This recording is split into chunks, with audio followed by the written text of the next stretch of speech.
A blessed morning, fellow Dawn Watchers. I'm Sis Gina Demaferis of Mahabula Center. I'll be exhorting, take up your shield, stand firm in faith. Let me start these exhortations with a question. What are you standing on today?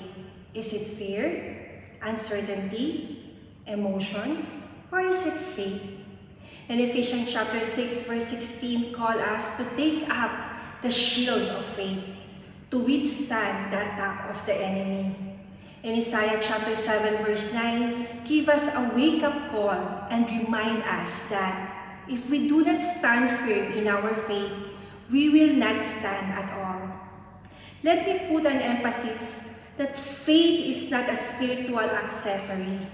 Rather, it's a spiritual necessity. Faith is what keeps us standing. The shield of faith. In Paul's day, Roman soldiers carried a large shield soaked in water to quench flaming arrows. Just like the one our enemy Satan now sent us, fear, doubt, temptation, discouragement. Faith is our shield, not in our own strength, but in the truth of who God is. In Isaiah chapter 7, King Ahaz was terrified of his enemies. But God told him through Isaiah, be careful, keep calm, and don't be afraid. That's Isaiah chapter 7 verse 4. And if you do not stand firm in your faith, you will not stand at all. The same message applies for us today. Faith is what keeps us from collapsing under pressure. Brethren, how do we stand firm in faith? Number 1, know what God says. Faith comes by hearing, and hearing by the word of God. That's Romans chapter 10 verse 17. King Ahaz was fearful because he listened to the bad news instead of God's words. We must train our ears to hear the truth daily. Number 2, speak faith, not fear.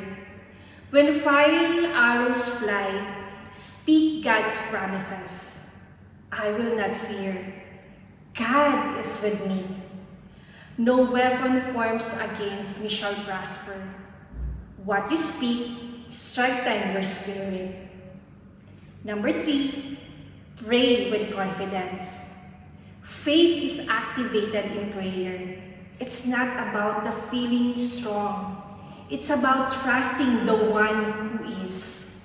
Don't just wish, pray in faith, knowing that God hears and moves. Number 4, choose faith every day. Standing in faith is not just for a big crisis. It's daily. When you wake up, say, Lord, I trust you today. Faith is not a feeling, it's a decision. Brethren, maybe today you feel overwhelmed like King Ahaz, surrounded by pressures, threats. But God's message for you today is very clear. If you do not stand firm in your faith, you will not stand at all. But the good news, you can choose today to stand up and lift your shield. Faith does not deny the battle, it declares who wins. So pick up that shield, reject fear, trust His word, stand firm, and watch what God will do when you believe. God bless you all.